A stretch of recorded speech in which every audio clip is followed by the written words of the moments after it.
For centuries, Egypt has been called the cradle of civilization, the land of pharaohs, the Sphinx, and timeless pyramids, the place where history itself seems to begin.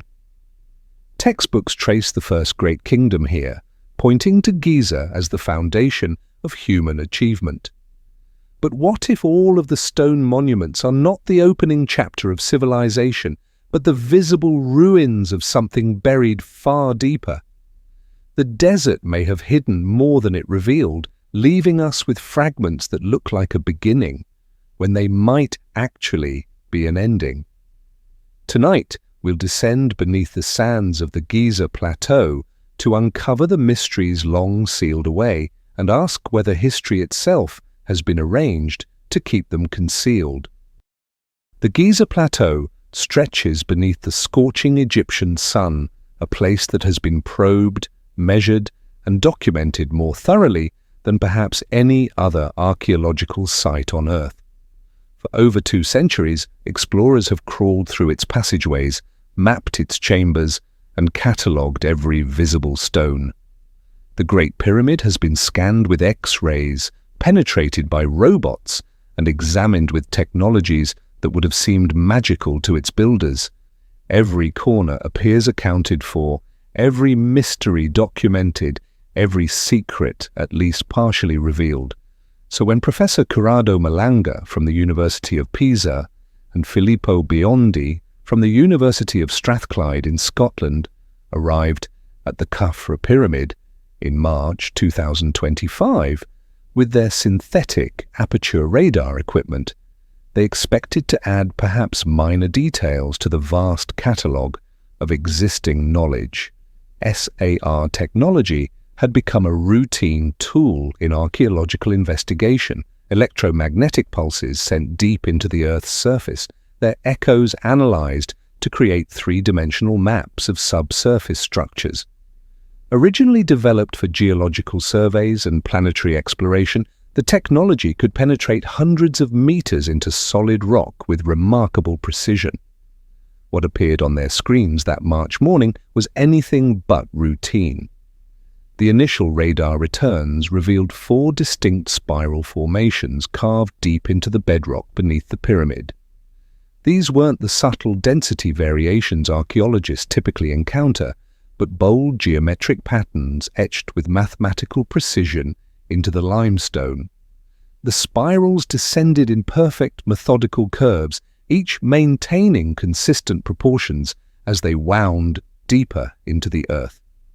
The regularity was breathtaking. These formations possessed the unmistakable signature of deliberate design rather than natural geological processes.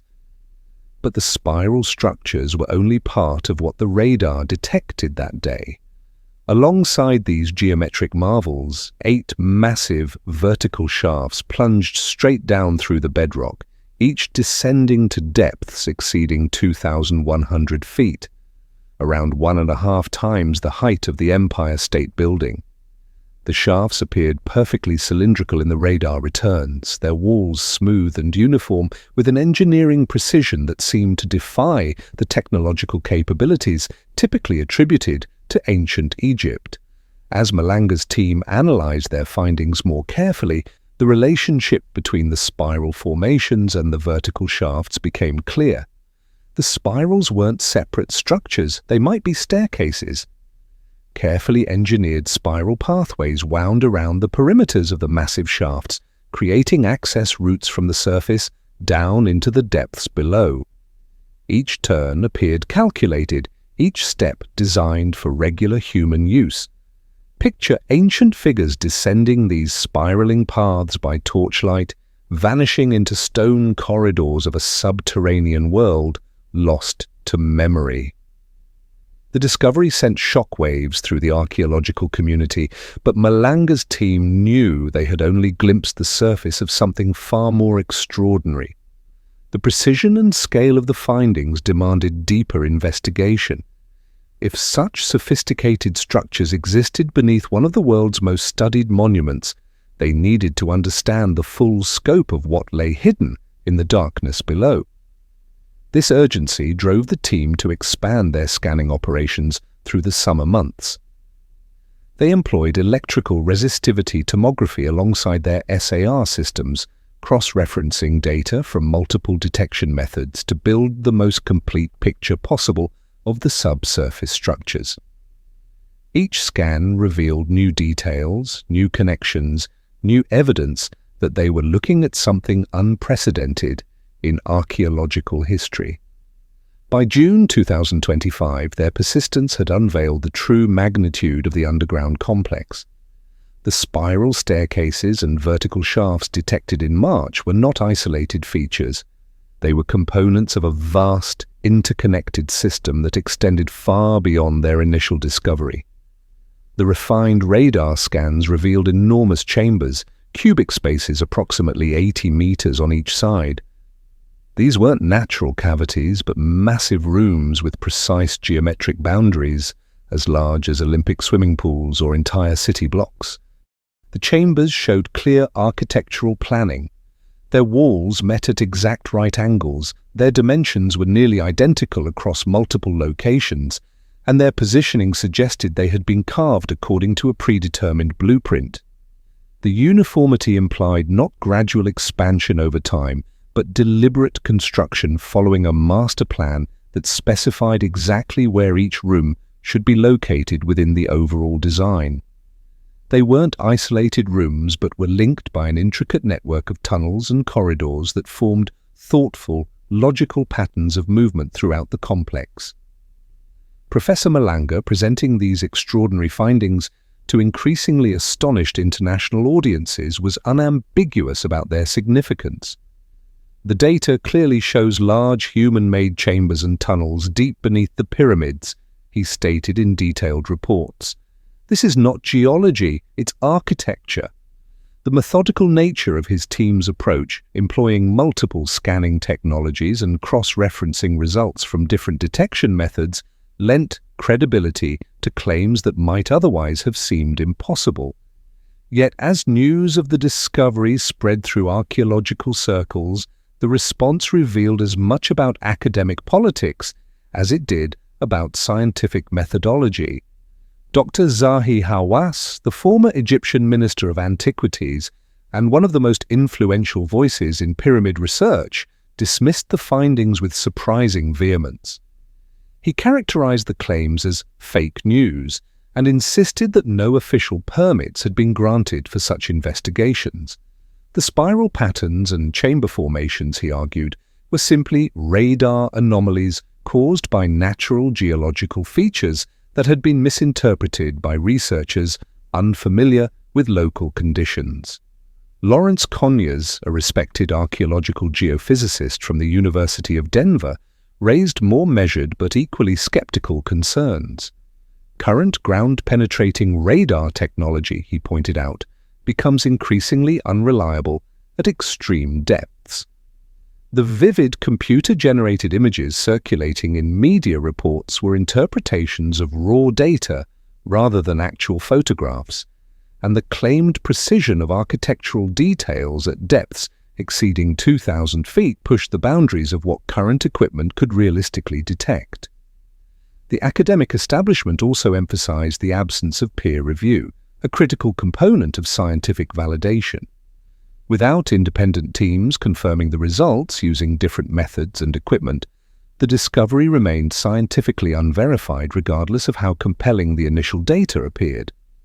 The extraordinary nature of the claims, they argued, demanded extraordinary levels of verification before the archaeological community could accept such radical revisions to established knowledge.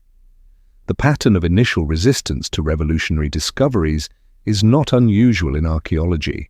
When Howard Carter first announced the discovery of Tutankhamun's intact tomb in 1922, prominent Egyptologists questioned whether such an undisturbed burial could actually exist, given centuries of grave robbing in the Valley of the Kings.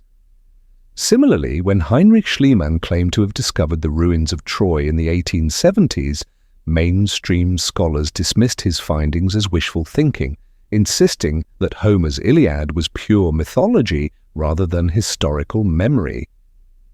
Yet both discoveries eventually revolutionized understanding of ancient history once thorough investigation confirmed their authenticity. The Giza radar discoveries might be following a similar trajectory. The skeptical response only deepened the mystery surrounding Malanga's findings.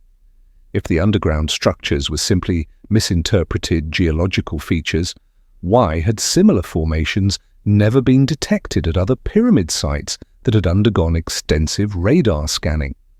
The mathematical precision of the spiral staircases, the geometric regularity of the chamber formations seemed inconsistent with natural rock formations shaped by purely geological processes. As the team analyzed these connection patterns more closely, they discovered perhaps the most sophisticated element of the entire complex. Subtle, linear formations appeared in the radar data, formations that didn't match the solid geometry of walls or chambers, but instead suggested channels designed to direct the flow of water. These weren't random features, but appeared to be deliberately engineered waterways that connected every major component of the underground network. The presence of such hydraulic infrastructure transformed their understanding of what they had discovered. In ancient Egypt, water management represented the pinnacle of technological achievement, essential for agriculture, construction, and religious practice. But the underground channels beneath Giza suggested capabilities far beyond simple irrigation or drainage.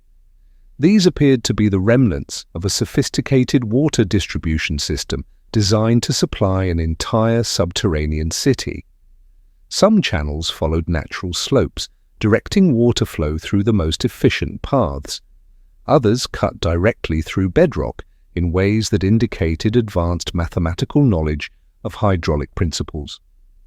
The radar even detected signs of controlled water erosion in certain areas, not the chaotic damage of floods, but precise erosion patterns, suggesting these channels had functioned as designed for extended periods.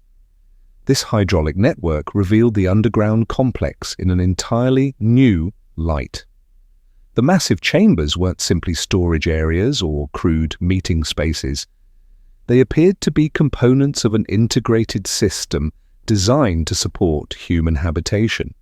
Standing today, in the shadow of the Khafra pyramid, looking across the familiar landscape of monuments and scattered ruins, these questions take on an almost surreal quality.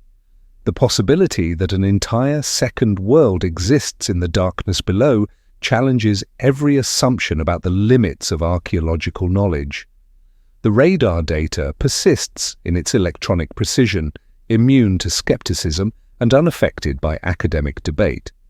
Somewhere beneath the most studied archaeological site on Earth, if Malanga's team is correct, spiral staircases wind downward through darkness that has remained undisturbed for millennia. Massive chambers wait in perfect geometric silence, their 80-meter walls holding secrets that no human eye has witnessed since their construction. The implications hover just beyond comprehension. If these structures are real, if ancient hands truly carved this subterranean world with such mathematical precision and hydraulic sophistication, then the engineering achievement dwarfs anything previously attributed to the pyramid builders above. The sheer scale suggests not just construction, but civilization, not just burial chambers, but a place designed for extensive human occupation, concealed in a world long erased. The western cemetery of Giza stands in the long shadows of the pyramids, its neat rows of mastaba tombs marching across the limestone plateau like ancient barracks frozen in time. For over a century, these rectangular limestone structures have been mapped, measured, and catalogued with meticulous precision. Each mastaba tells a familiar story, the eternal resting place of an old kingdom noble carefully positioned according to royal favor and social hierarchy. Archaeologists have crawled through their passages, documented their wall inscriptions, and analyze their grave goods until the cemetery's layout has become as familiar as a well-worn map. This was supposed to be the most transparent archaeological landscape in Egypt, a place where every stone had been accounted for and every mystery solved. The mastabas belonged to court officials, administrators, and family members of the pharaohs who built the Great Pyramids. Their construction followed known patterns, their purposes were clearly documented, and their relationship to the royal monuments was thoroughly understood. If anywhere at Giza could be considered archaeologically complete, it was here among these orderly tombs of the ancient elite. Yet in 2023, a team of Japanese researchers from Higashi Nippon International University and Tohoku University arrived at this supposedly familiar ground with a different perspective. Rather than focusing on the visible structures that had dominated archaeological attention for generations, they turned their ground-penetrating radar and electrical resistivity tomography equipment toward the spaces between the monuments, the seemingly empty patches of sand and limestone that everyone assumed held nothing of significance. What they discovered just 2 meters beneath the surface challenged every assumption about this thoroughly studied necropolis. The anomaly appeared on their screens as a distinct L-shaped formation buried beneath a thin layer of accumulated sand. The shape was too precise, too geometric to be natural. Natural rock formations don't create perfect right angles, and geological processes don't carve crisp L-shaped cavities in limestone bedrock. The structure showed clear evidence of human construction, but its position made no sense within the known layout of the cemetery. Even more puzzling was what the radar revealed directly beneath this shallow L-shaped structure. At a depth of 5 to 10 meters below the surface, the scanning equipment detected a perfectly square cavity of similar dimensions, another 10 meters by 10 meter void that appeared to be completely empty of the solid limestone that should have filled the space. This deeper anomaly showed the distinctive radar signature of an air-filled chamber rather than solid rock or packed earth. The discovery defied easy explanation. Mastaba tombs were built according to well-established architectural principles, with solid limestone foundations extending deep into the bedrock to ensure stability. The cemetery's construction patterns had been studied for decades, and nowhere in the archaeological record was there mention of L-shaped surface structures connected to square underground chambers. This wasn't part of any known Egyptian funerary architecture. The positioning of the anomaly made it even more perplexing. Rather than being located beneath one of the existing mastabas, where unusual structural features might be explained as part of the tomb's design, the L-shaped formation sat in what appeared to be empty space between the known monuments. It was as if someone had deliberately constructed an underground chamber system in a location designed to avoid detection by later tomb builders. When the Japanese team published their findings in Archaeological Research in Asia in 2023, they were careful to note several key details that distinguished their discovery from typical radar anomalies. The L-shaped structure showed clear signs of deliberate burial rather than natural accumulation of sand and debris. The precision of the geometry, the depth, consistency, and the relationship between the surface and subsurface features all pointed to intentional human construction rather than geological accident. Yet the academic response was predictably cautious.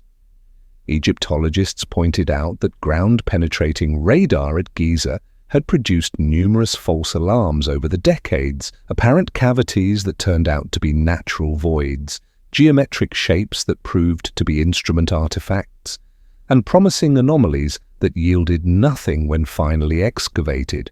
Without physical excavation to confirm the radar findings, skeptics argued, there was no definitive proof that the L-shaped formation represented genuine ancient construction. Some experts suggested more mundane explanations for the anomalies. Ancient construction activities might have created irregular excavations that were later filled with looser material, producing the radar signatures the Japanese team had detected. Underground water flow could have carved natural cavities that coincidentally appeared geometric in the scanning data. Even modern archaeological activities from earlier excavations might have left subsurface disturbances that created misleading radar returns. The discovery became even more intriguing when considered alongside local traditions and folklore that had persisted around Giza for centuries. Stories of hidden entrances and underground passages had circulated among local populations long before modern archaeological investigation began. These tales typically described concealed doorways that led to chambers beneath the plateau, passages that connected different areas of the complex, and ancient gateways that had been deliberately sealed to prevent access to dangerous or sacred spaces below. Most archaeologists had dismissed such stories as typical mythologizing of ancient sites, the kind of folklore that naturally accumulates around mysterious monuments over time. But the discovery of a deliberately concealed, geometrically precise structure in the cemetery gave these old stories new relevance. Could the L-shaped formation represent one of the legendary hidden entrances that local tradition insisted existed around Giza? The positioning of the anomaly within the Western Cemetery added another layer of significance to this possibility. The cemetery had always occupied a strategic location on the Giza Plateau, serving as a buffer zone between the royal pyramids and the edge of the plateau. If underground passages connected different areas of the complex, logical access points would be located in areas that appeared innocent on the surface but provided discrete entry to hidden networks below. The careful concealment of the L-shaped structure also suggested sophisticated planning by whoever had built it. Rather than simply sealing an entrance with stone blocks which might attract attention from later builders, the concealment method preserved the surface appearance of normal limestone and sand accumulation. Only advanced scanning technology could detect the hidden geometry beneath, implying that the concealment was intended to be permanent and complete. Perhaps most significantly, the relationship between the shallow L-shaped structure and the deeper square chamber suggested they were components of a single integrated system rather than separate, unrelated features. The positioning implied that the surface structure might have served as an entrance or access point to the larger chamber below, possibly through a connecting passage or shaft that the radar had not yet clearly resolved. This possibility transformed the discovery from an isolated anomaly into potential evidence of a broader underground infrastructure that might extend throughout the cemetery and beyond. If the L-shaped formation was indeed an entrance to a hidden chamber system, it raised profound questions about the true nature of the Western Cemetery and its relationship to the larger Giza complex. Amid the weathered mastabas of the Western Cemetery, looking across the familiar rows of limestone tombs toward the pyramids beyond, it becomes difficult to see this landscape as the simple, well-understood necropolis it once appeared to be. Somewhere beneath the ancient stones, if the Japanese team's findings prove accurate, a deliberate gateway waits in the darkness, a precisely engineered entrance that someone took great care to hide from discovery. The L-shaped formation waits patiently in its sandy tomb, holding secrets that only deliberate excavation might reveal. When you step inside the Great Pyramid of Giza, climbing through its narrow passages toward the heart of humanity's most ambitious, ancient construction project, you expect to encounter the builders. Not physically, of course, but through the traces they invariably leave behind, inscriptions proclaiming royal glory, hieroglyphic accounts of construction methods, carved portraits of the pharaoh who commissioned the work, administrative records documenting the massive workforce required for such an undertaking. Every significant building project in ancient Egypt followed predictable patterns of documentation. Pharaohs inscribed their names and achievements on temple walls with obsessive detail. Administrative scribes recorded the movement of stones, the allocation of food rations, and the organization of work gangs with bureaucratic precision. Royal monuments typically overflow with self-congratulatory inscriptions, detailed accounts of construction challenges overcome, and elaborate descriptions of the divine inspiration behind each architectural decision. Yet when you reach the chambers at the heart of the Great Pyramid, you find something unprecedented in Egyptian architecture: silence. The walls are bare limestone, unmarked by any inscription. The chambers echo with emptiness, devoid of the carved reliefs and painted texts that fill every other significant monument from the same period. There are no royal cartouches, no descriptions of construction methodology, no acknowledgement of the enormous achievement the pyramid represents. This absence becomes more striking the longer you remain in these spaces. The King's Chamber, the Queen's Chamber, and the Grand Gallery, the three most important interior spaces of what is arguably humanity's greatest ancient construction project, contain not a single hieroglyphic inscription explaining their purpose, commemorating their completion, or identifying their builder. It is as if the pyramid's creators deliberately chose to remain anonymous, leaving behind a monument that proclaims nothing about its origins. The silence extends beyond the pyramid's interior to the vast corpus of Egyptian administrative records. Ancient Egypt was a civilization built on documentation, where scribes recorded everything from the daily bread rations of individual workers to precise measurements of architectural projects. Royal building activities were documented with particular care, as they represented the pharaoh's divine mandate and served as propaganda for royal power and capability. Yet in thousands of surviving papyri, temple inscriptions, and administrative documents from the Old Kingdom period, there are no detailed accounts of the Great Pyramid's construction, no records of the workforce organization, no descriptions of the engineering methods used to move and position the massive stone blocks, no administrative documents tracking the enormous quantities of material and labor that the project would have required. This documentary void becomes even more puzzling when compared to the extensive records that exist for smaller, less significant construction projects from the same period. Lesser pyramids, modest temples, and routine administrative buildings all left behind detailed paper trails documenting their planning, construction, and completion. Yet the Great Pyramid, which would have been the largest, most complex, and most resource-intensive project of its era, apparently proceeded without generating any surviving records of its creation. The only potential exception to this documentary silence is a series of small graffiti marks discovered in relieving chambers above the King's Chamber by British explorer Howard Vyse in 1837. These crude markings, painted in red ochre on rough stone surfaces, include what appears to be a cartouche of Pharaoh Khufu, along with other fragmentary inscriptions. For mainstream Egyptology, these markings provide the primary evidence linking the Great Pyramid to Khufu and establishing its construction date in the 4th dynasty, around 2580 BC. Yet even this evidence has generated controversy since its discovery. The markings were found in spaces that had remained sealed since the pyramid's construction, accessible only after Vyse blasted his way through solid stone using gunpowder.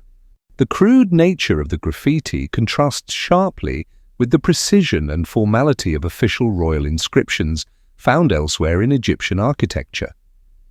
Some researchers have questioned whether the markings represent official royal documentation or simply workers' graffiti that happened to include a pharaoh's name.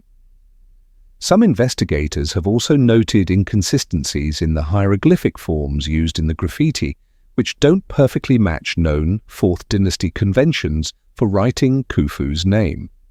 A few researchers have gone so far as to suggest that Vyse himself might have created the inscriptions to support his theories about the pyramid's origins, though this accusation remains highly controversial and is rejected by mainstream Egyptology. Setting aside these controversies, even if the relieving chamber graffiti is accepted as authentic evidence of Khufu's involvement with the pyramid, it represents remarkably minimal documentation for such a massive undertaking. The markings appear to be informal notations rather than official royal inscriptions, and they provide no information about construction methods, workforce organization, or the identity of the architects and engineers who planned and executed the project. This stands in stark contrast to the documentation patterns found at other royal construction sites. When Pharaoh Sneferu built his pyramids at Dashur, administrative records documented the organization of work crews, the transportation of building materials, and the allocation of resources.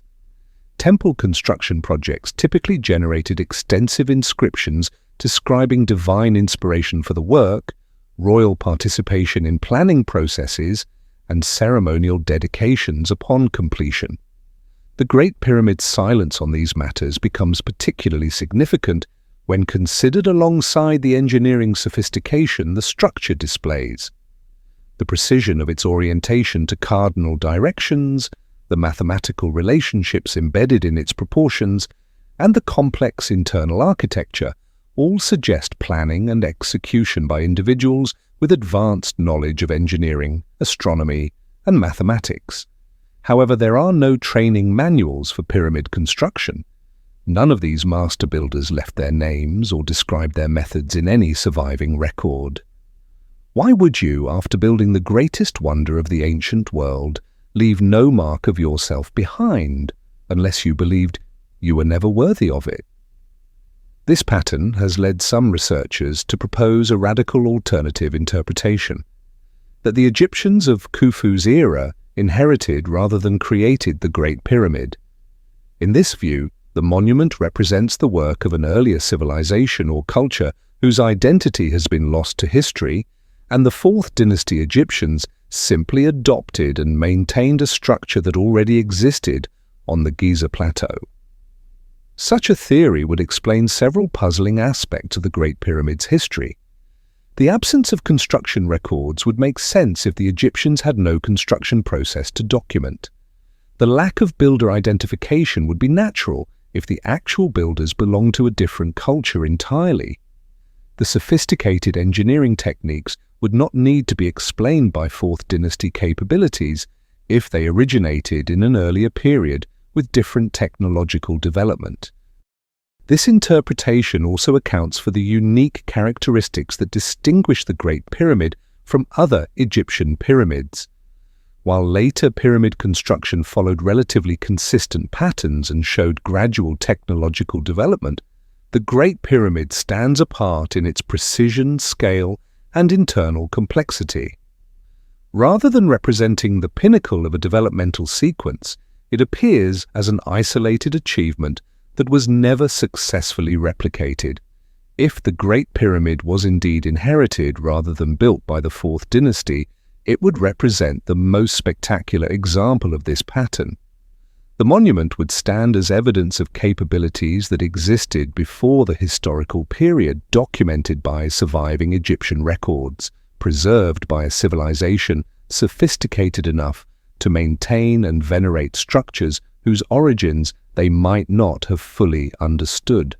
Such a scenario would transform our understanding of the relationship between the visible monuments at Giza and the underground structures detected by recent radar surveys. Rather than representing different construction phases by the same civilization, the surface and subsurface elements might reflect the work of different cultures separated by significant periods of time. The underground complex could represent the original builder's work, while the surface pyramids might reflect later additions or modifications by the historical Egyptians who inherited the site. The Great Pyramid stands as a monument not just to human engineering capability, but to the fragility of historical memory itself. In its unmarked chambers and undocumented construction, it preserves the ultimate mystery, a supreme achievement whose creators chose anonymity, or whose identity was lost to forces that consumed not just their names, but every trace of their existence except the impossible monument they'd left behind. The riddle of who built the pyramids is matched by the riddle of how the Sphinx came to be. Most visitors to the Sphinx see only what they expect to see, a monument weathered by thousands of years of desert wind and sand, its limestone surface carved into gentle curves by the endless patience of Saharan erosion. The great stone lion crouches in eternal vigilance, its features softened by time and elements, telling a familiar story of gradual decay under the relentless Egyptian sun. Tourists photograph the wind-carved features and sand-polished surfaces, carrying away images of a monument shaped by the harsh, dry climate that has defined this region for millennia. Yet when geologists examine the Sphinx more closely, particularly the deep, vertical channels that score its body and the weathered walls of the enclosure surrounding it, they observe erosion patterns that tell a very different story. The stone surfaces show characteristics that geologists recognize as the signature of water erosion, the kind of deep, flowing cuts that form only when large volumes of moving water interact with rock over extended periods. These vertical channels and rounded stone profiles don't match the horizontal scoring and angular weathering patterns typically created by wind and sand. Instead, they display the smooth, flowing characteristics that develop when rainwater runs down vertical surfaces, carving channels and rounding edges through the persistent action of water flow. The pattern is familiar to geologists who study erosion in regions with significant rainfall, but it appears strikingly out of place in one of the world's most arid environments. The puzzle deepens when this erosion evidence is considered against the climatic history of the Giza region. For the past 4,500 years, the entire span of documented Egyptian civilization, the area around Giza has experienced minimal rainfall. Modern precipitation measurements show annual totals measured in millimeters rather than inches, with some years receiving no significant rainfall at all. This extreme aridity has characterized the region throughout the historical period, making it highly unlikely that natural water erosion could have created the patterns visible on the Sphinx. The implications of this mismatch between observed erosion and known climate conditions are profound. If the water erosion patterns on the Sphinx required extended exposure to significant rainfall, the monument must have been carved during a period when the local environment was fundamentally different from the arid desert that visitors see today. This would place the Sphinx's creation in a much earlier era, when the Sahara region experienced the kind of abundant precipitation that could create the observed geological effects. Such a scenario challenges the conventional dating that places the Sphinx's creation around 2550 BC during the 4th dynasty reign of Pharaoh Khafre. Instead, the geological evidence suggests the monument might have been carved during the period geologists call the Green Sahara, a time roughly 10,000 to 5,000 years ago when the entire Saharan region experienced dramatically different climatic conditions. During this Green Sahara period, the landscape that is now the world's largest hot desert was covered with grasslands, lakes, and rivers. Archaeological evidence from across the Sahara reveals the remains of fishing communities, cattle herders, and agricultural societies that thrived in what was then a lush, well-watered environment. Rock art from this period depicts abundant wildlife, including elephants, giraffes, and hippos, in regions that are now barren desert. If the Sphinx was indeed carved during this earlier, wetter period, it would represent far more than a simple chronological revision. The monument would emerge as evidence of sophisticated stoneworking capabilities among people who lived in the Sahara before the climate shift that created the modern desert. These earlier inhabitants would have possessed the technical skills and cultural motivation to undertake the massive project of carving a monument from living rock, suggesting a level of social organization and artistic achievement that predates known Egyptian civilization by thousands of years. The most prominent advocate for this water erosion hypothesis has been geologist Dr. Robert Schoch of Boston University, who first presented his analysis in the early 1990s. Schoch examined the Sphinx and its enclosure extensively, documenting the vertical erosion channels and comparing them with erosion patterns created by known geological processes. His conclusion was unambiguous. The weathering patterns on the Sphinx could only have been created by prolonged exposure to significant rainfall, not by the wind and sand erosion that has characterized the region during historical times. Schoch's work gained additional credibility from his careful analysis of different parts of the Sphinx complex. He noted that the body of the Sphinx, which would have been exposed to weather throughout its existence, shows more pronounced water erosion than the head, which has been recarved multiple times and therefore shows more recent weathering patterns. The original construction stones of the enclosure walls display the most dramatic water erosion effects, while later repair work using different materials shows erosion patterns more consistent with the arid conditions of recent millennia. This differential weathering provides what Schoch considers compelling evidence for his timeline.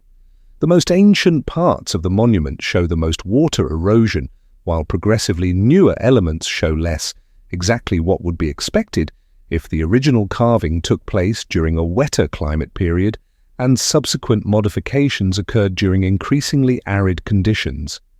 Yet Schoch's conclusions have faced substantial criticism from both Egyptologists and some fellow geologists.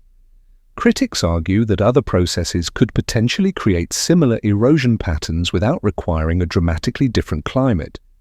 Salt weathering, where dissolved minerals crystallize and expand within rock pores, can create some types of vertical channeling. Subsurface water movement, wind-driven sand abrasion, and chemical weathering processes might combine to produce effects that could be mistaken for water erosion. Some geologists have also questioned whether the observed erosion necessarily requires the kind of extended heavy rainfall that Schoch's timeline would imply. They suggest that occasional flash floods, seasonal water accumulation, or even condensation and evaporation cycles might create similar patterns without requiring a fundamental shift in regional climate. More broadly, critics point to the absence of supporting archaeological evidence for a sophisticated civilization in the Sahara during the proposed earlier time period. While the Green Sahara period definitely supported human populations, the archaeological record from that era consists primarily of stone tools, cave paintings, and modest settlements, rather than evidence of the advanced capabilities that creating the Sphinx would have required. Mainstream Egyptology has been particularly resistant to Schoch's conclusions, arguing that accepting them would require abandoning not just the conventional dating of the Sphinx, but much of the established understanding of how Egyptian civilization developed. The Sphinx has long been considered an integral part of Khafra's pyramid complex, and removing it from that context would necessitate fundamental revisions to theories about Old Kingdom architecture, religious practices, and cultural continuity. Yet the geological evidence itself remains difficult to dismiss entirely. Independent researchers who have examined the Sphinx have generally confirmed Schoch's basic observations about the nature of the erosion patterns, even when they disagree about their implications. The vertical channeling and rounded weathering characteristics are clearly visible and do resemble patterns created by water erosion in other geological contexts. The debate has been further complicated by discoveries of ancient lakebeds and river channels in the Sahara that confirm the region's dramatically different climatic past. Satellite imagery and ground surveys have revealed extensive networks of ancient waterways throughout what is now desert, providing clear evidence that the area once supported the kind of abundant water resources that could create significant erosion effects. Some researchers have attempted to find middle ground between the extreme positions in this debate, suggesting that the Sphinx might have been originally carved during the conventional Egyptian period, but then exposed to unusual water erosion during temporary climate fluctuations or exceptional flood events. This interpretation would preserve the traditional dating while acknowledging the geological evidence for water erosion. However, such compromise positions faced their own difficulties in explaining why similar erosion patterns don't appear on other monuments from the same period, or why the water erosion would be so pronounced on the Sphinx specifically. The monument's unique erosion characteristics continue to set it apart from other Egyptian stone structures in ways that seem to require more fundamental explanations. The implications of shock as water erosion theory extend far beyond questions of dating and climate. If the Sphinx was indeed carved during the Green Sahara period, it would represent evidence of sophisticated capabilities among pre-dynastic populations that mainstream archaeology has not previously recognized. The monument would serve as proof that advanced stoneworking techniques, large-scale construction projects, and complex artistic vision existed in the region thousands of years before the rise of pharaonic civilization. Such a scenario would also provide a potential explanation for some of the mysterious aspects of early Egyptian culture, particularly the apparent suddenness with which advanced capabilities appeared in the historical record. The weathering patterns of the Sphinx today tell their story without words, inscribed in stone by processes that operate according to physical laws rather than political or academic preferences. Whether mainstream archaeology ultimately accepts or rejects Schock's interpretation, the erosion evidence remains visible to anyone who examines the monument closely, a permanent record written in the language of geology across thousands of years. If the stone speaks truly, the Sphinx has stood sentinel through a transformation so complete that the very climate that shaped its surface has vanished, replaced by an environment so different that its original creators would barely recognize the landscape they once knew. In the deep channels and rounded profiles of its weathered limestone, the monument preserves not just the memory of ancient rains, but the possibility of an entire lost world that flourished and disappeared before history began.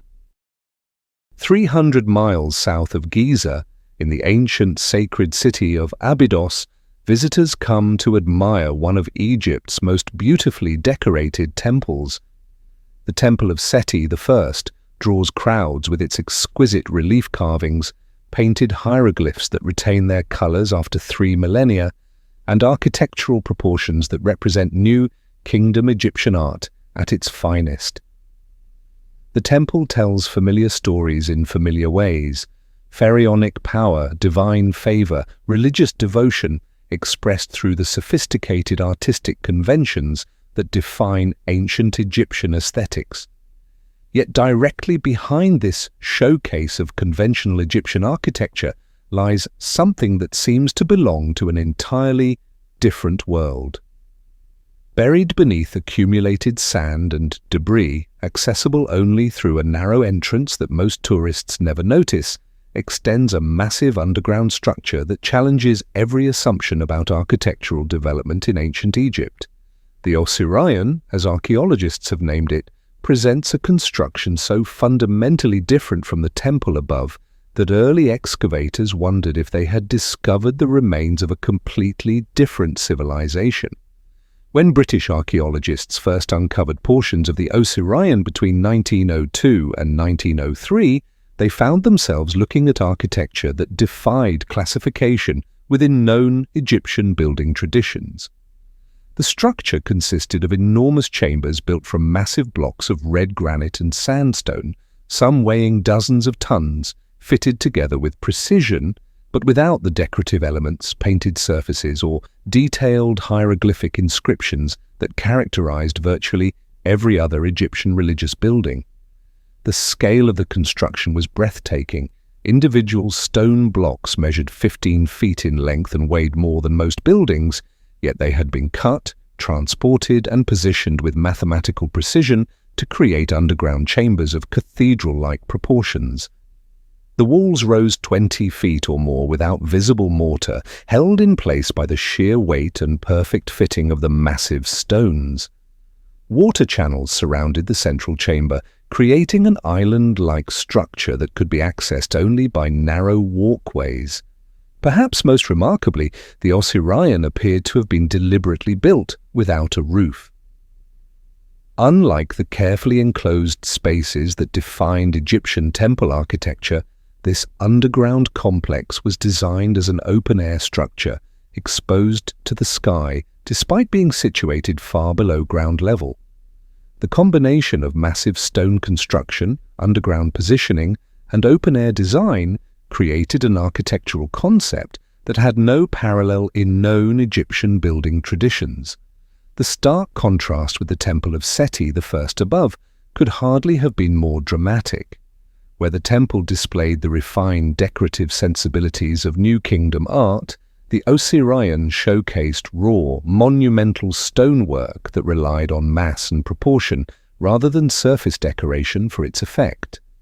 Where the temple walls carried elaborate inscriptions documenting royal achievements and religious ceremonies, the Osirion's surfaces remained largely blank, marked only by occasional later additions that appeared to have been carved into already existing walls. The architectural styles seemed to represent not just different approaches to building design, but different concepts of what sacred architecture should accomplish. The temple above followed established patterns of Egyptian religious building, creating enclosed spaces for ritual activities, decorated with imagery and texts that reinforced traditional religious and political messages. The structure below suggested entirely different priorities. Monumental permanence achieved through massive stone construction, symbolic relationships with water and sky, and architectural effects that relied on space and proportion rather than decorative elaboration. Mainstream Egyptology has addressed these striking differences by interpreting the Osirion as an intentional archaizing project commissioned by Seti I to create a symbolic tomb for the god Osiris.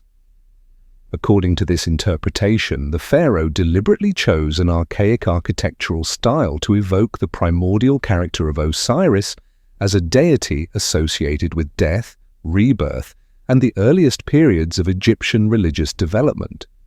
The massive stone construction and unusual design elements would represent conscious artistic choices rather than evidence of different construction periods.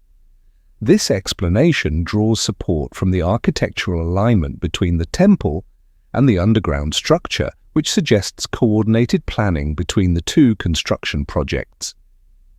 The Osirion's central axis aligns precisely with the temple above, creating a unified ceremonial complex that connects the visible temple spaces with the hidden chambers below. Such precise coordination would seem to indicate contemporary construction rather than the adaptation of pre-existing structures. Supporters of the conventional interpretation also point to inscriptional evidence that appears to link the Osirion directly to Seti's reign. Some hieroglyphic texts found in the structure reference the pharaoh and describe religious ceremonies connected with Osiris worship, providing documentary evidence for New Kingdom construction. The symbolic program of the complex, they argue, makes perfect sense as a deliberately archaic creation designed to honor Egypt's most ancient religious traditions. Yet several aspects of the Osirion continue to resist easy integration into conventional New Kingdom chronology. The massive stone construction techniques used in the underground chambers represent capabilities that seem to exceed rather than reflect typical building methods from Seti's period. The precision required to cut, transport, and position granite blocks weighing dozens of tons would have challenged even the most capable New Kingdom builders, yet the Osirion displays such techniques as standard construction methods throughout the structure. Some researchers have noted striking similarities between the Osirion's construction techniques and megalithic building traditions found in other parts of the ancient world. The use of enormous stone blocks fitted together without mortar, the precise cutting and positioning of massive materials, and the creation of monumental architecture through sheer scale rather than decorative elaboration, all eco-construction methods associated with prehistoric megalithic builders in Europe, South America, and other regions. These parallels have led some investigators to propose that the Osirian represents an example of much earlier construction techniques that either survived longer in Egypt than previously recognized, or were deliberately revived during the New Kingdom for unknown reasons. Either interpretation would require significant revision of established understanding about technological development and cultural continuity in ancient Egypt. The water damage evidence has proven particularly difficult to explain within conventional chronology. If the Osirian was constructed during Seti's reign around 1290 BC, the extensive water erosion would require explanation through exceptional flood events or unusual hydrological conditions that don't align with known environmental conditions during that period. The erosion patterns suggest prolonged exposure to flowing water rather than occasional flooding, implying either that the structure is much older than conventionally dated, or that environmental conditions in the Abydos region were dramatically different during the New Kingdom than historical records suggest. Alternative researchers have proposed that the Osirian represents another example of the pattern observed at Giza, where later Egyptian builders constructed their monuments around or above pre-existing structures of unknown origin. In this interpretation, Seti I discovered the underground chambers already existing at Abydos and incorporated them into his temple complex, adding inscriptions and ceremonial elements to adapt the ancient structure for New Kingdom religious purposes. This reuse scenario would explain both the architectural anomalies and the precise alignment between temple and underground structure. Rather than representing coordinated construction, the alignment would reflect careful adaptation of newer building plans to accommodate existing infrastructure. The inscriptional evidence linking the Osirian to Seti I would represent modification rather than original construction, documenting the pharaoh's appropriation and reuse of ancient architecture for contemporary religious purposes. Such an interpretation transforms understanding of Seti's building activities from original creation to sophisticated adaptation, suggesting that New Kingdom pharaohs were as much archaeologists as architects, incorporating ancient monuments into their building programs through careful restoration and recontextualization. This pattern would align with evidence from other Egyptian sites where later builders clearly adapted or modified earlier constructions for their own purposes. The broader implications of this alternative interpretation extend far beyond the specific case of the Osirian. If major Egyptian monuments represent adaptations of pre-existing structures rather than original constructions, the technological capabilities and cultural achievements traditionally attributed to known pharaonic periods might need fundamental reassessment. The massive stone construction, precise engineering, and monumental scale that define Egypt's greatest achievements might reflect inheritance rather than innovation. In the chambers of the Osirian today, surrounded by walls of massive granite blocks that seem to emerge from the bedrock itself, the structure's true age and origin remain as mysterious as when archaeologists first uncovered it over a century ago.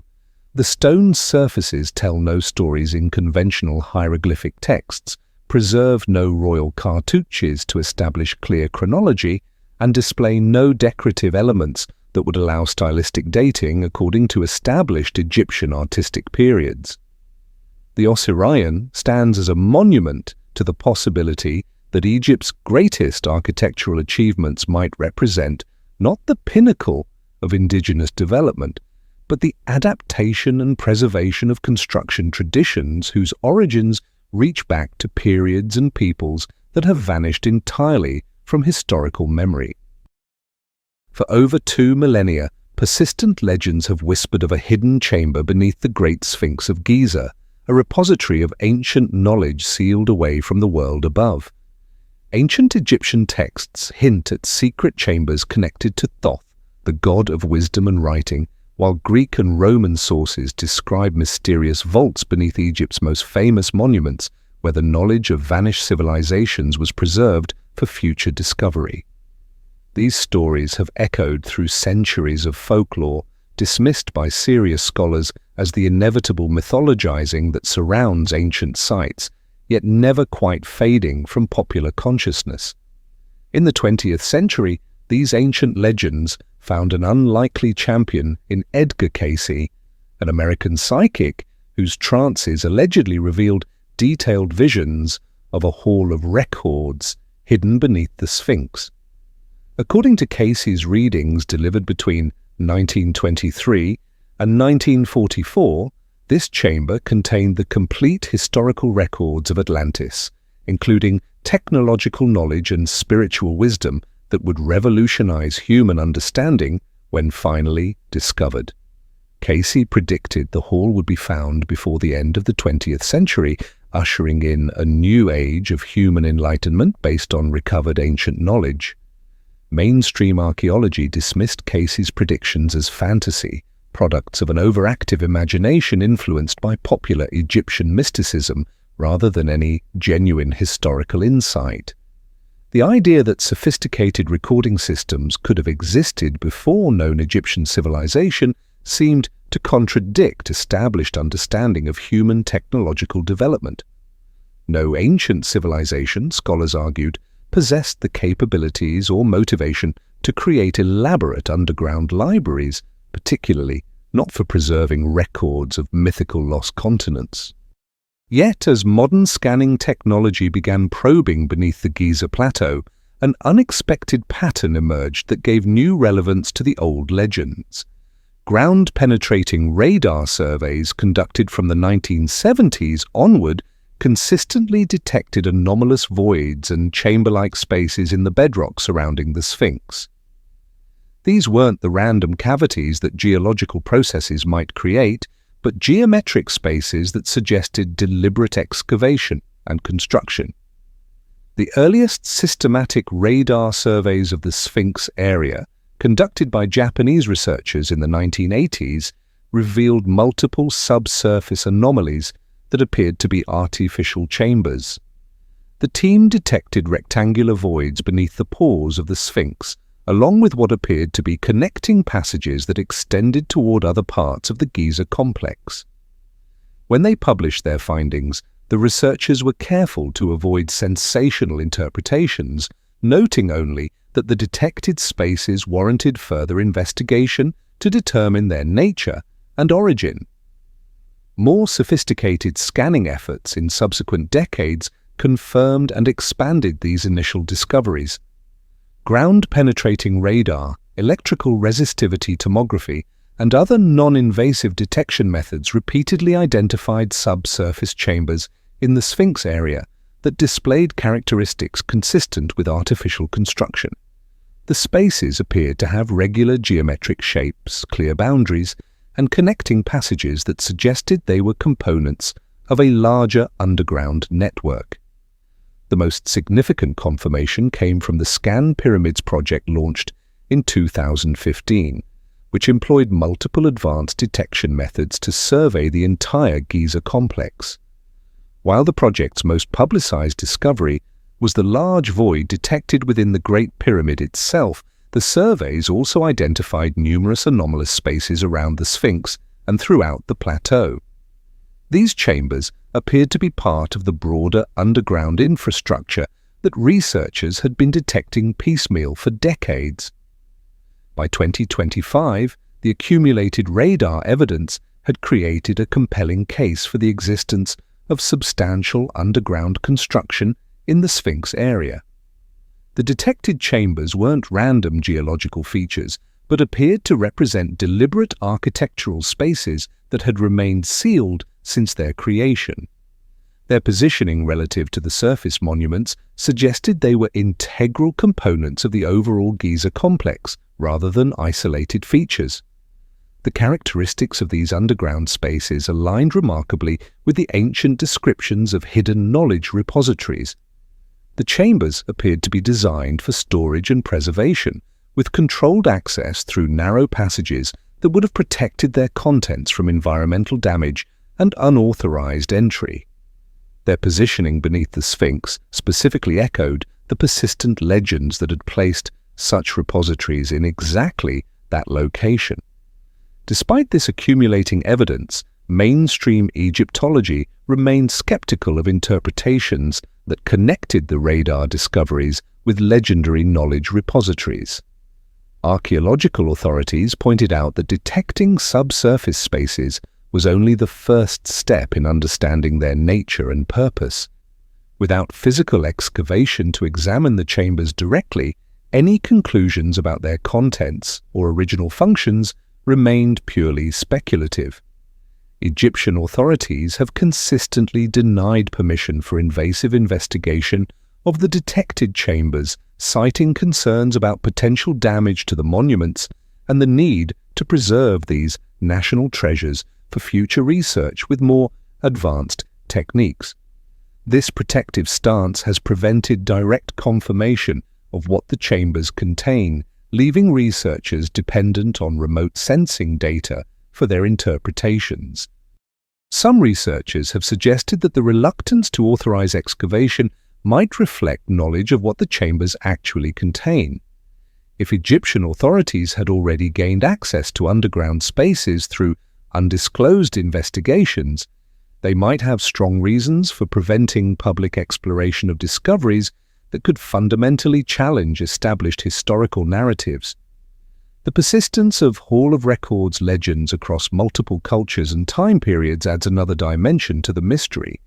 Ancient Egyptian texts describe secret chambers where the wisdom of early dynasties was preserved against the destruction of war and time. Greek sources reference hidden libraries beneath Egyptian temples where initiates could study the knowledge of civilizations that predated recorded history. Roman writers describe underground repositories where the secrets of Egyptian religion and science were maintained by successive generations of priests. These diverse sources suggest that belief in hidden knowledge chambers at Giza wasn't a modern invention, but represented genuine ancient traditions that were maintained across different cultures and historical periods. While such traditions don't constitute proof of the chamber's existence, they indicate that the idea of underground repositories had deep roots in ancient consciousness, rather than originating from contemporary mythology. The specific association with Thoth in Egyptian sources provides additional cultural context for understanding why such repositories might have been created. As the god of writing, mathematics, and sacred knowledge, Thoth was believed to be the recorder of divine wisdom and the patron of all intellectual pursuits. Ancient texts describe Thoth creating books of wisdom that contain the fundamental principles governing the universe, preserved for those worthy of accessing such knowledge. If chambers beneath the Sphinx were indeed dedicated to Thoth and designed for preserving sacred knowledge, they would represent the physical manifestation of one of ancient Egypt's most important religious concepts. Such spaces would have served not just as storage areas, but as sacred sites where the continuity of wisdom was maintained across generations through carefully controlled access by qualified priests and initiates. Recent discoveries of elaborate underground infrastructure throughout the Giza complex provide additional context for understanding how extensive repositories might have been created. If the detected spiral staircases, massive chambers, and water management systems represent genuine ancient construction, they would have provided the technological foundation for creating specialized storage and study areas within the overall underground network. The Hall of Records may remain beyond physical reach, protected by Egyptian authorities, and buried beneath tons of stone and sand. The coincidence between legendary descriptions of hidden knowledge repositories and modern detection of actual underground chambers raises profound questions about the relationship between mythology and historical memory.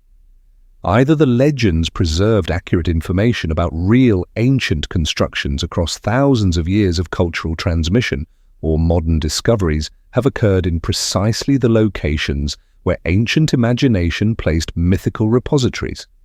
If sophisticated recording and storage systems existed before known Egyptian civilization, they would suggest that advanced intellectual traditions developed much earlier than conventional scholarship recognizes.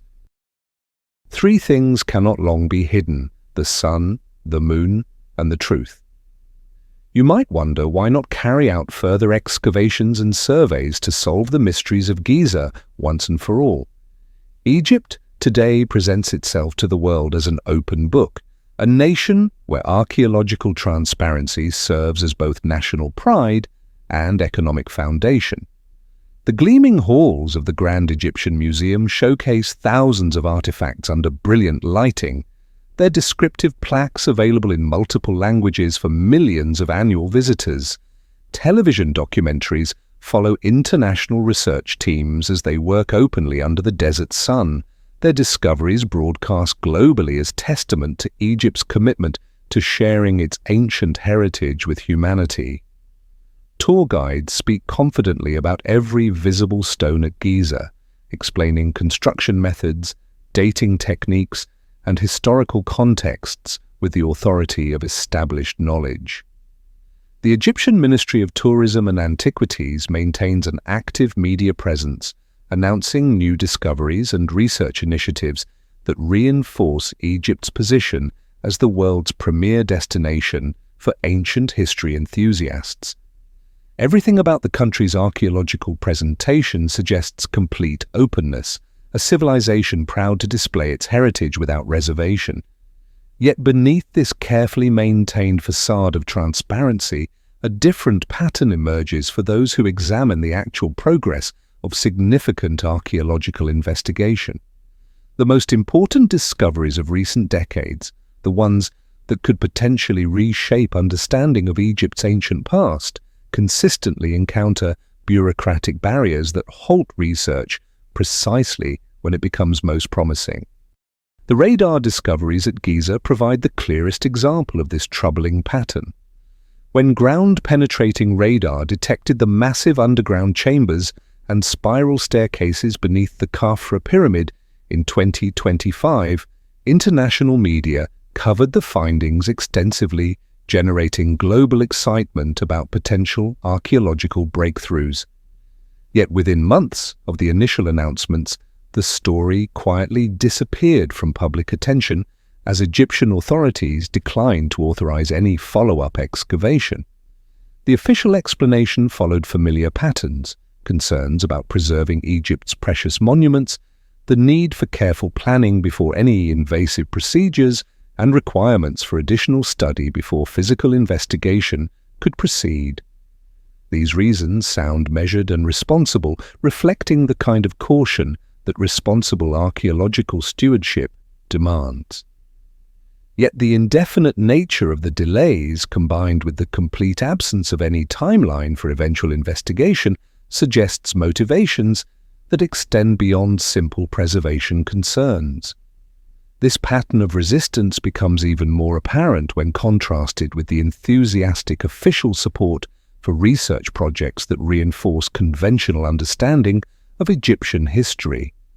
Archaeological investigations that confirm established timelines, support traditional interpretations of monument functions, or discover artifacts that align with known historical narratives receive substantial official cooperation and media attention.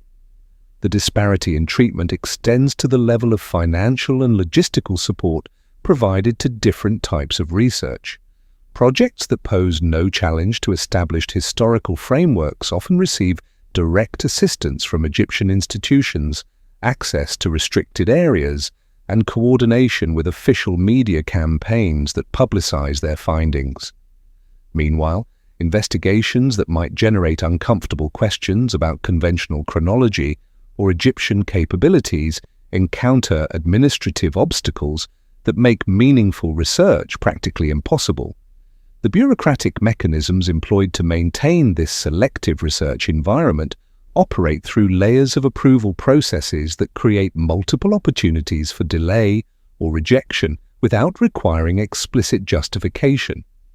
Research permits must pass through numerous government departments, each with its own requirements and timelines that can extend indefinitely.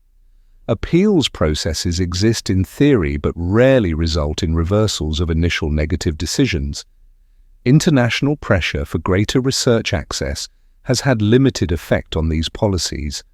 While Egyptian officials regularly participate in international archaeological conferences and maintain cordial relationships with foreign institutions, they have successfully resisted calls for more open access to potentially significant archaeological sites.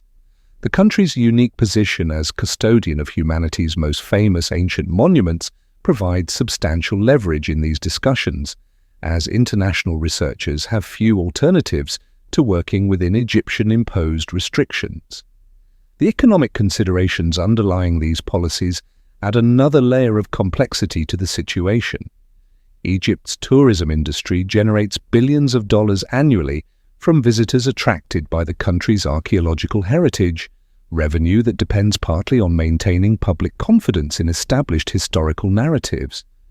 Discoveries that might fundamentally challenge conventional understanding of Egyptian civilization could potentially disrupt tourism patterns and create economic uncertainties that government officials prefer to avoid.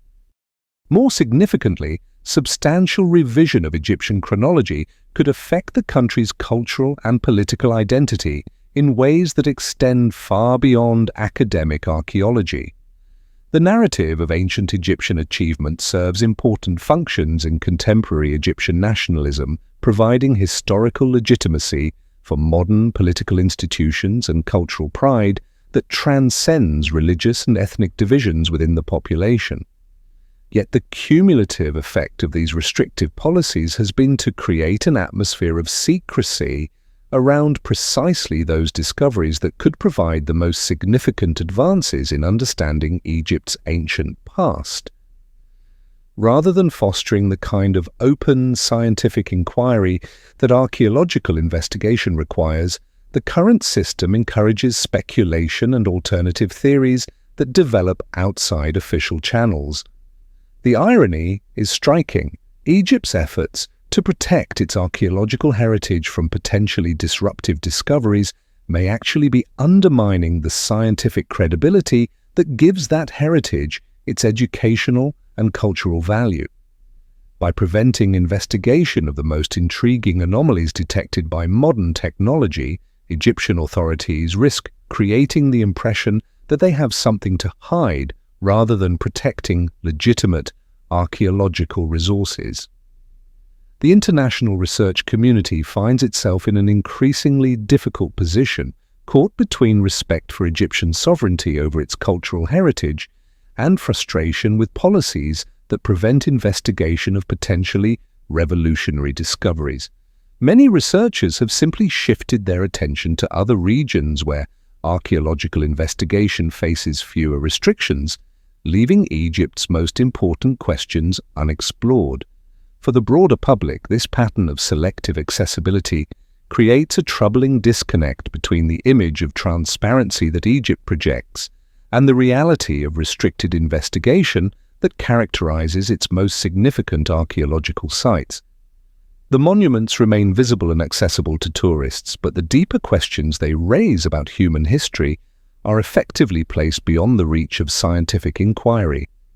The underground chambers wait in their sealed darkness, the detected voids remain unexplored, and the anomalous evidence accumulates in research reports that conclude with the same recurring phrase: further investigation pending approval.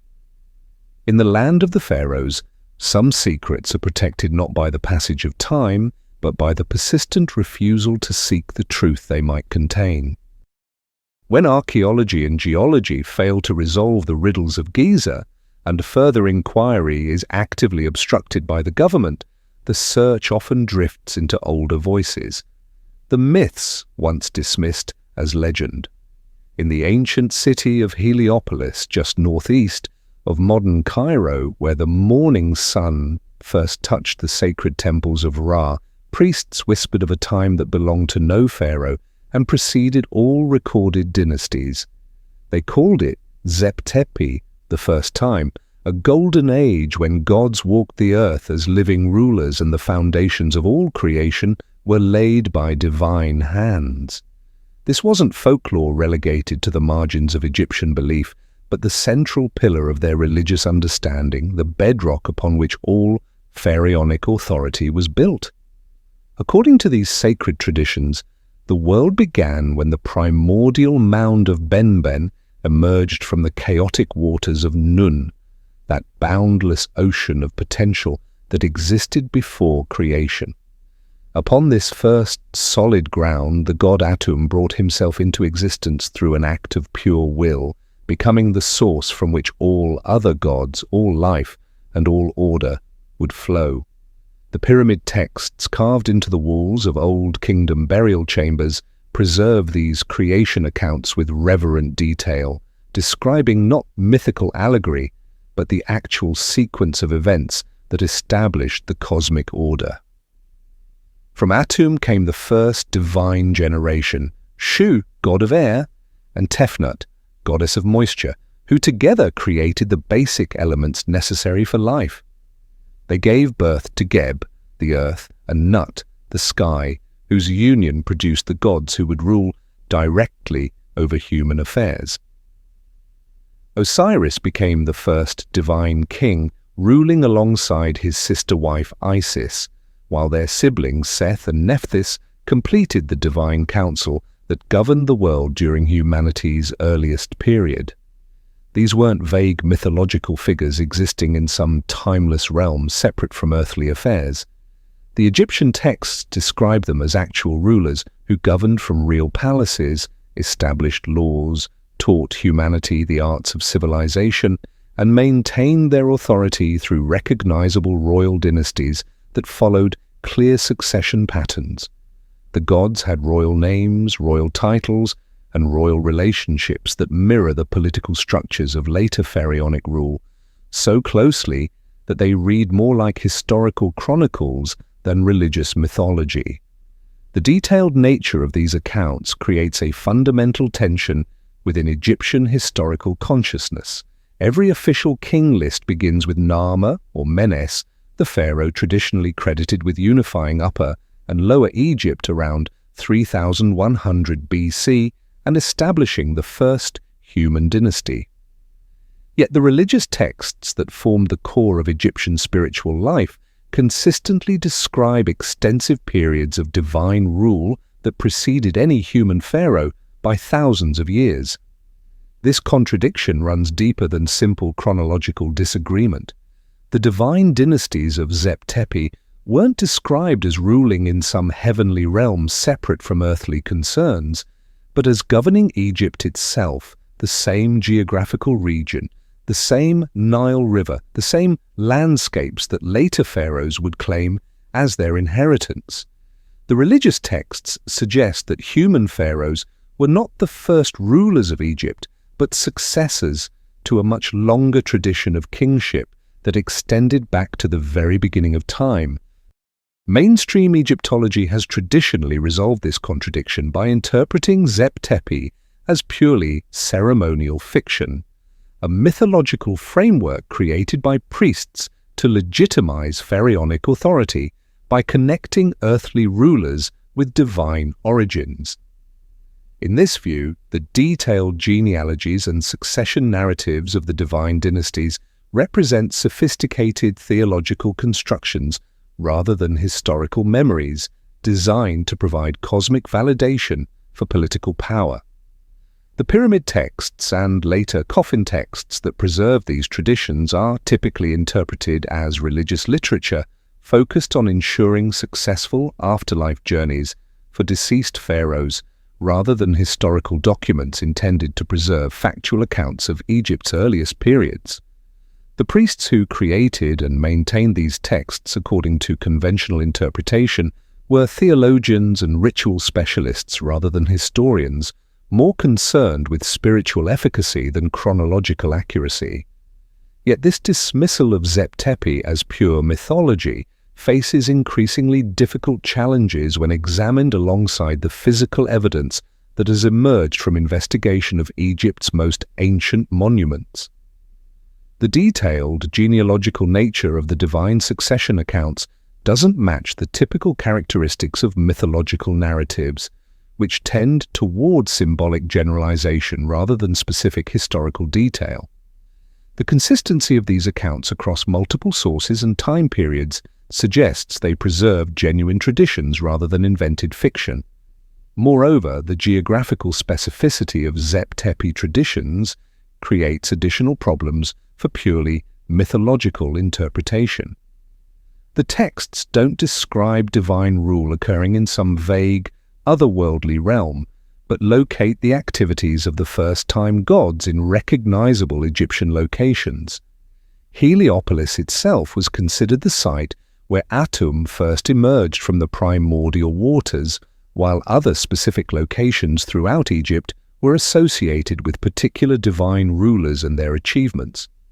When these traditional accounts are considered alongside the anomalous evidence that has emerged from modern investigation of ancient Egyptian monuments, Zep Tepi begins to look less like religious fiction and more like cultural memory preserved in mythological form.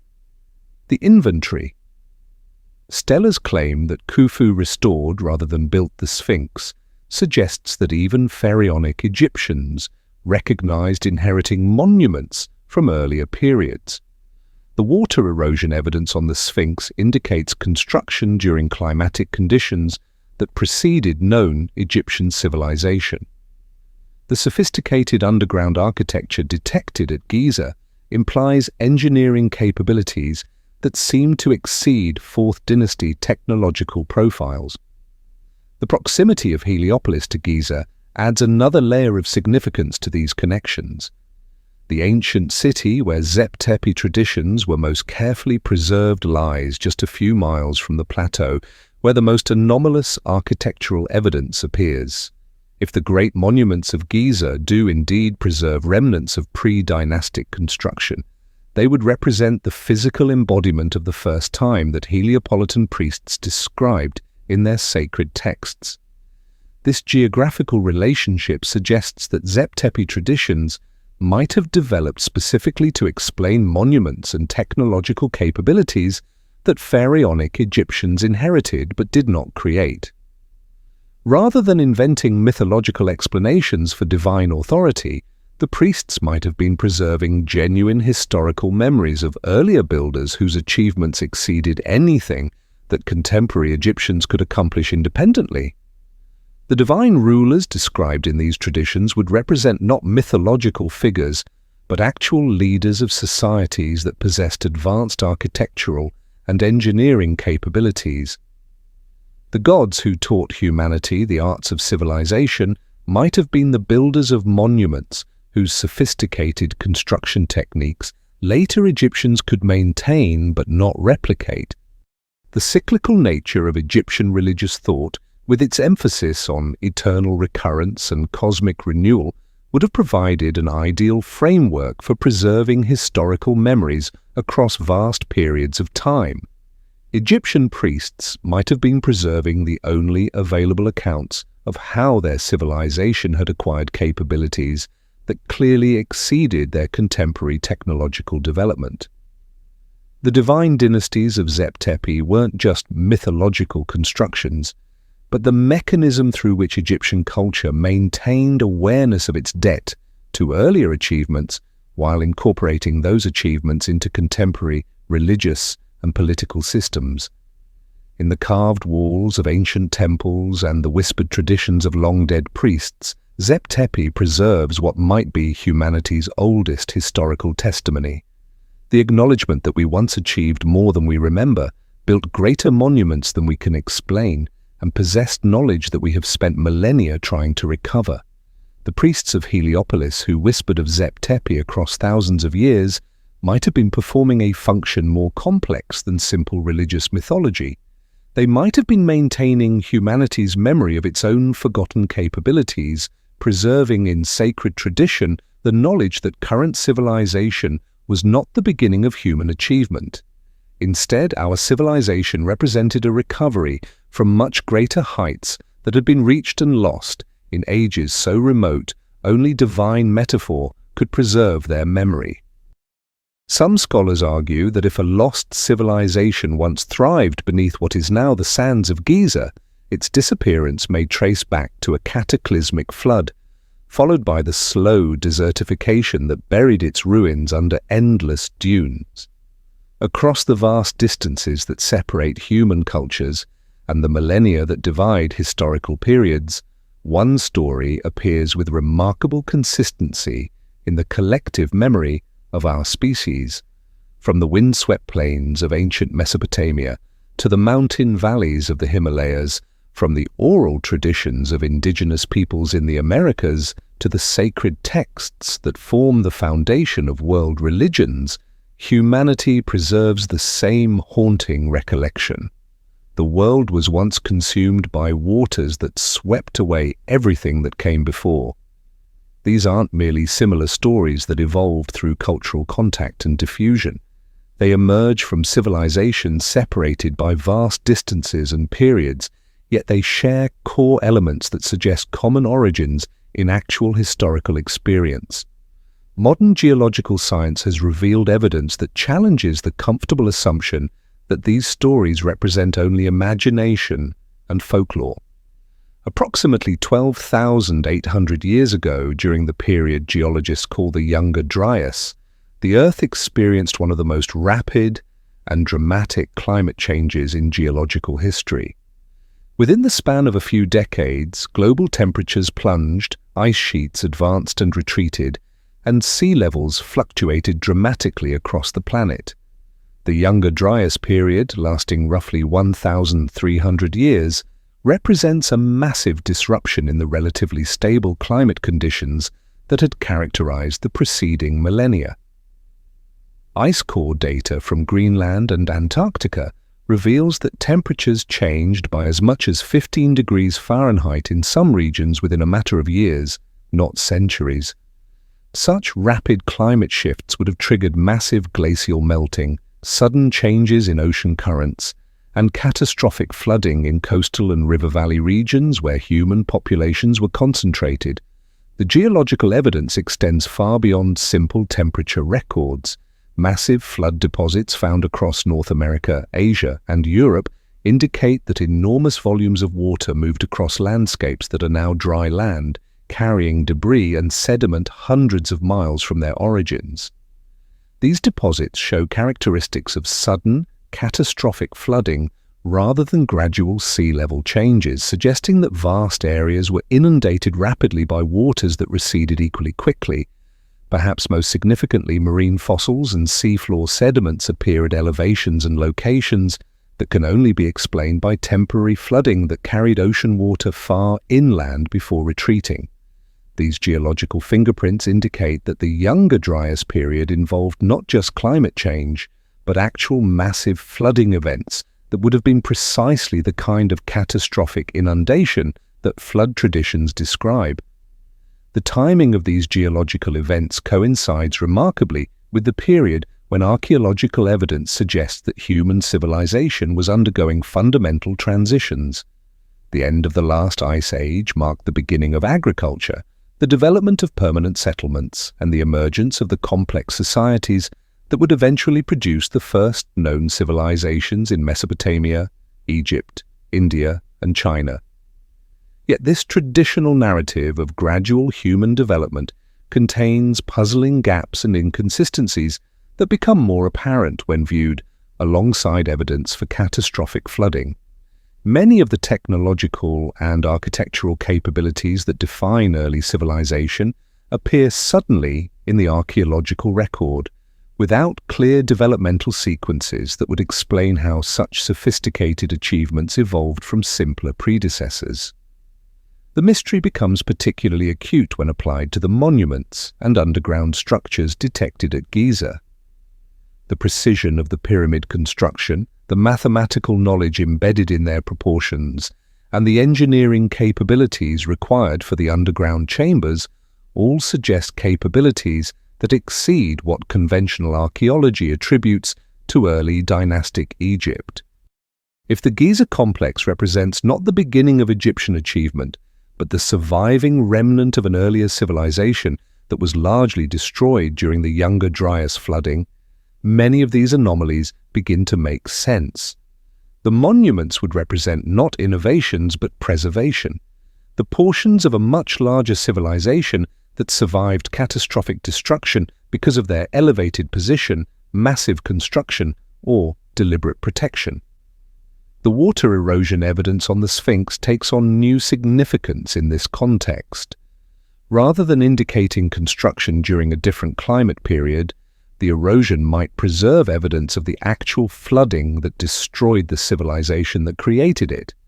The deep channels and rounded weathering patterns could represent not gradual erosion over millennia, but damage caused by the massive water flows that swept across the region during the Younger Dryas catastrophe. Archaeological evidence from around the world supports the possibility that advanced human societies existed before the Younger Dryas period and were disrupted or destroyed by the climate changes and flooding of that era. Sites like Göbekli Tepe in Turkey, with its sophisticated astronomical alignments and massive stone construction dating to the end of the Ice Age, demonstrate that complex civilizations existed precisely during the period when geological evidence indicates catastrophic flooding occurred. Modern coastal archaeology provides additional evidence for sudden sea level changes that would have destroyed early human settlements. Underwater archaeological discoveries off the coasts of India, the Mediterranean, and other regions reveal sophisticated structures and settlements that were clearly built on dry land but are now submerged beneath substantial depths of water. These sites indicate that significant human populations and their architectural achievements were indeed lost to rising waters, just as flood traditions describe. The implications of accepting catastrophic flooding as historical reality extend far beyond simple chronological revision.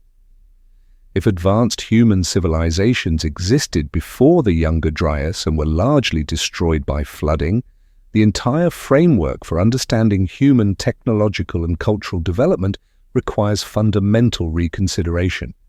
Modern civilization might represent not the first flowering of human achievement, but a recovery from much more severe setbacks than conventional history acknowledges.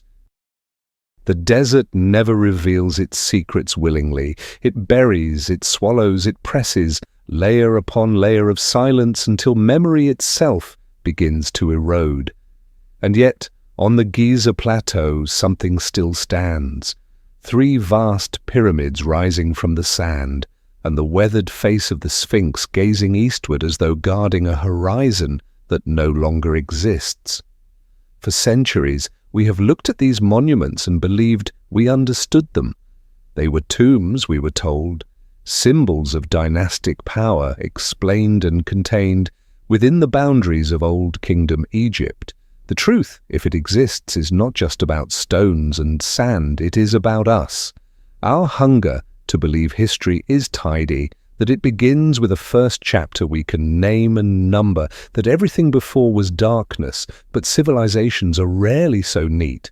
They rise, they collapse, they leave fragments, and sometimes the fragments are so monumental, so enduring, that we mistake them for the origin rather than the echo. The pyramids and the Sphinx may be not the proud declaration of a dynasty at its height, but the fading memory of a civilization erased. If so, then the question is no longer whether Egypt was first. The question is how many others came before. Civilizations swallowed by flood, by drought, by shifting sands, whose only surviving traces stand half-buried on the Giza plateau. The desert's silence is not eternal. Ground-penetrating scans, geological surveys, and fragments of myth all press against the surface, like whispers under stone. One day, excavation may resume. One day, the sealed voids might open, and the sand might give back what it has held. Until then, we stand before Giza not as visitors to the cradle of civilization, but as witnesses to its grave. And if this is only the part the desert allows us to see, how much greater is the world still lying hidden beneath the sand?